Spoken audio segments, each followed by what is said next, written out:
आशा करता हूँ आप सब बहुत अच्छे होंगे। मेरा नाम है सिद्धांत अग्निहोत्री। स्टडी आईक्यू पे आपका बहुत बहुत स्वागत है। यार अब तो लग रहा है कि जर्नलिस्ट रहना, एक अच्छा जर्नलिस्ट रहना बड़ा खतरे का काम हो गया है यार। यहाँ तो जर्नलिस्टों को एग्जीक्यूट किया जा रहा है।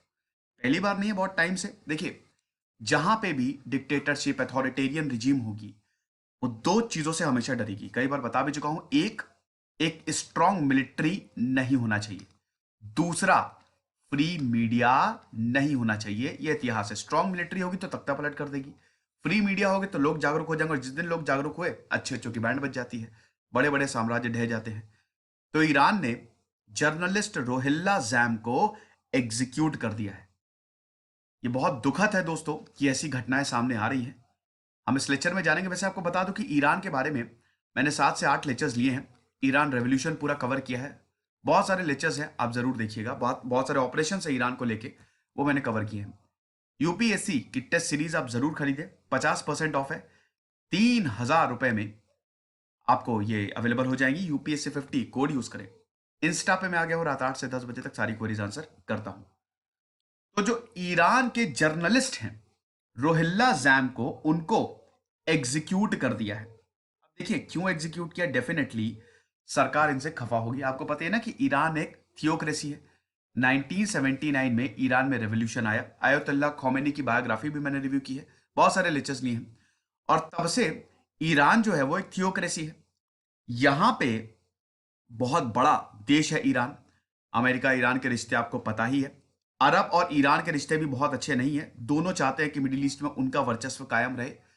1979 में आयतुल्लाह खौमेनी ने ईरानियन रेवोल्यूशन ले आए, और ये एक वेव थी रेवोल्यूशन की। जहां पे भी दिक्कतें हैं, तख्ता पलट कर दो। एक क्रांति हर जगह, अफगानिस्तान हो गया, ईरान हो गया। तो ईरान में रेवोल्यूशन आ गया, और जब ईरान में क्रांति आई तो ईरान एक थियोक्रेसी हो गया। डेवलपमेंट ऐसे जा रहा था, जैसे ही रेवोल्यूशन आया वो पीछे मुड़ गया। बहुत ज्यादा डेवलपमेंट नहीं है ईरान में। ठीक है, वो इसीलिए है क्योंकि अब यहां पे देखिए, जब भी कोई अथॉरिटेरियन रिजीम होती है ना, लोग यहां पे बहुत ज्यादा गुस्सा रहते हैं। उनको चाहिए डेमोक्रेसी। वो एक ऐसे नुमाइंदों को ही देखना चाहेंगे जो चुन के आए।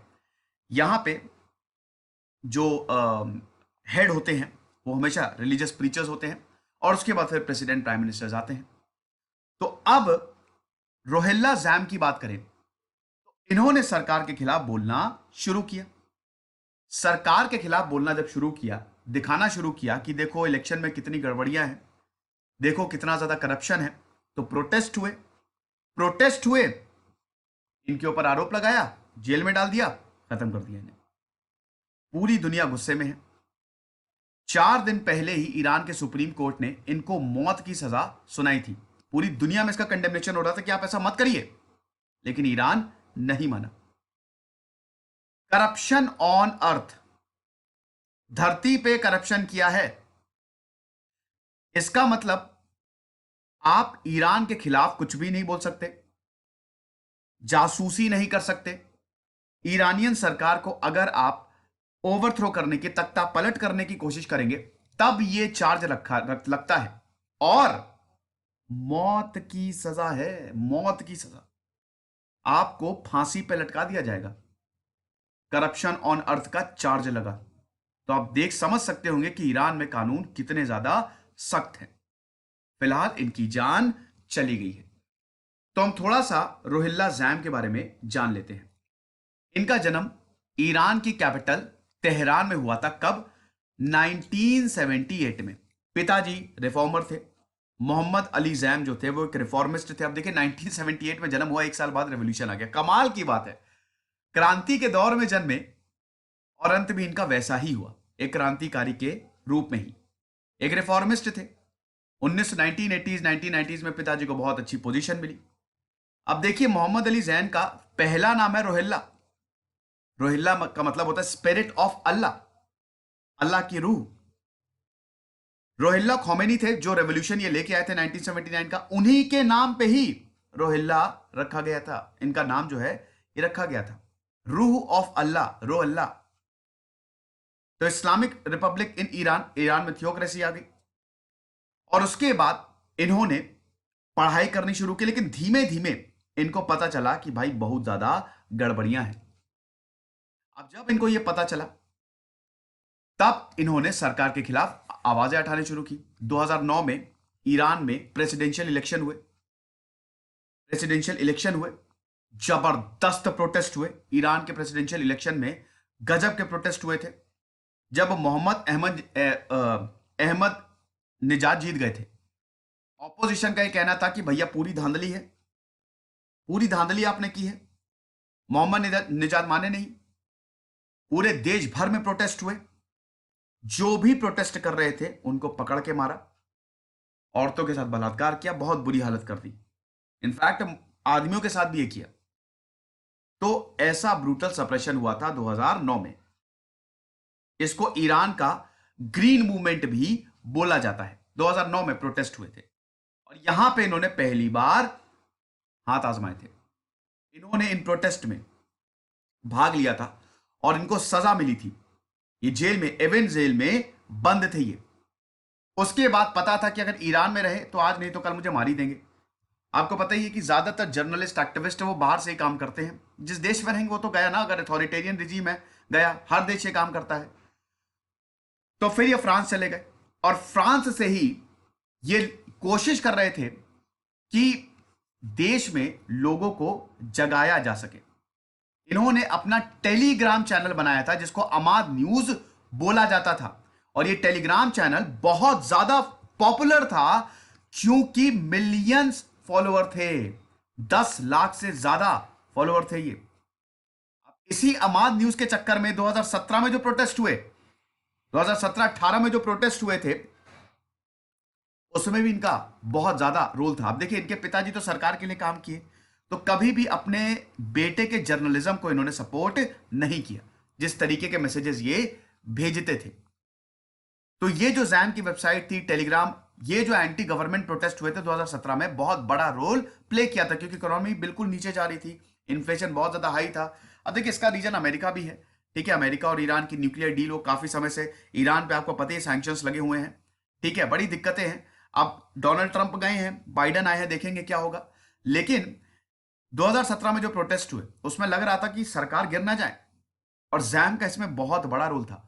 5,000 से ज्यादा लोगों को डिटेन किया था और 25 लोगों की मौत हुई थी। वैसे सोर्सेस का कहना है, तो सरकारी आंकड़े हैं, कि बहुत ज्यादा लोगों की मौत हुई थी और ज्यादा 72 से ज्यादा लोग मरे थे। उसके बाद इनके ऊपर जब ये सब किया इन्होंने, तो करप्शन ऑन अर्थ का इनके ऊपर चार्ज लगा क्योंकि 2017 में जो प्रेसिडेंट थे वो हसन रूहानी थे और पूरे देश में ये जो मूवमेंट है वो फैल गया था। इतना ज्यादा हो हल्ला हो गया था कि टेलीग्राम को इनका चैनल डाउन करना पड़ा था क्योंकि ईरान सरकार ने कंप्लेन कर दी थी। ये अपने फॉलोअर्स को ये बता रहे हैं कि पेट्रोल बॉम्ब्स को कैसे बनाया जाए।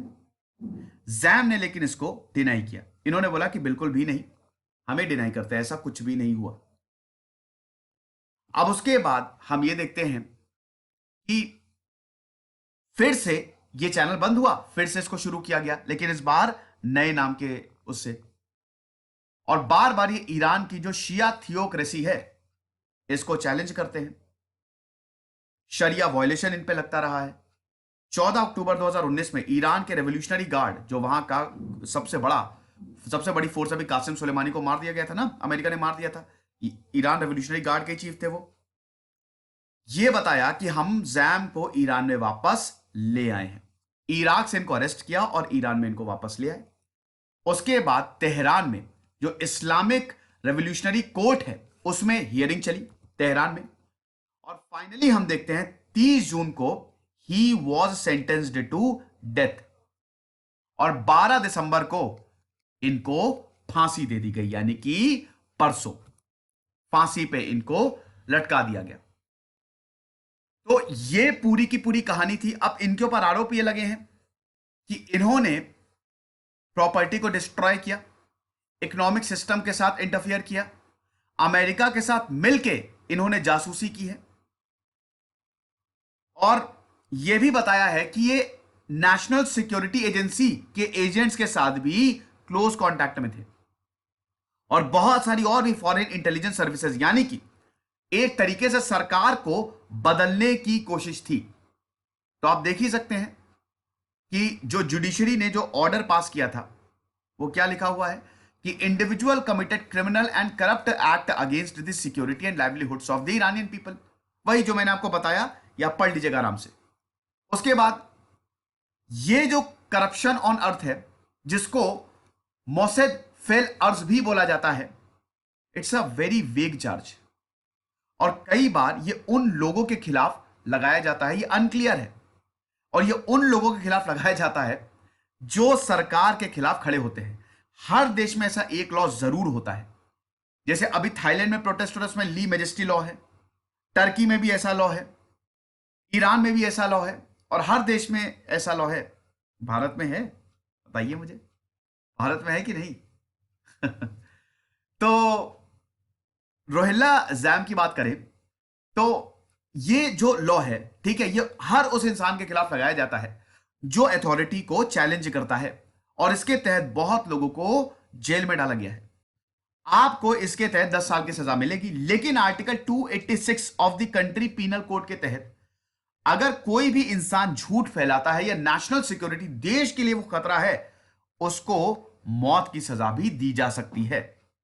लेकिन दोस्तों, ये मैंने बताया ना, दिस इज वेग, अनक्लियर है, ये पता ही नहीं है, पता का कोई प्रॉपर क्राइटेरिया डिफाइन नहीं है कि कब इतनी सजा मिलेगी या कब एग्जीक्यूट किया जाएगा। समझ रहे हैं?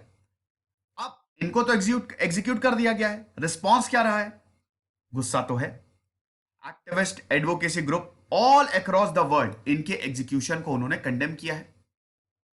रिपोर्टर्स विदाउट बॉर्डर्स, इन्होंने यह बताया है कि ईरान जो है वो दुनिया की सबसे ज्यादा रिप्रेसिव कंट्रीज में से एक है फॉर जर्नलिस्ट। इनफैक्ट ईरान नहीं, मिडिल ईस्ट में बहुत सारे देश जो हैं they are very repressive towards journalist. अगर आप उनकी हां में हां मिलाएंगे तो ठीक है, नहीं मिलाएंगे तो आप गए काम से।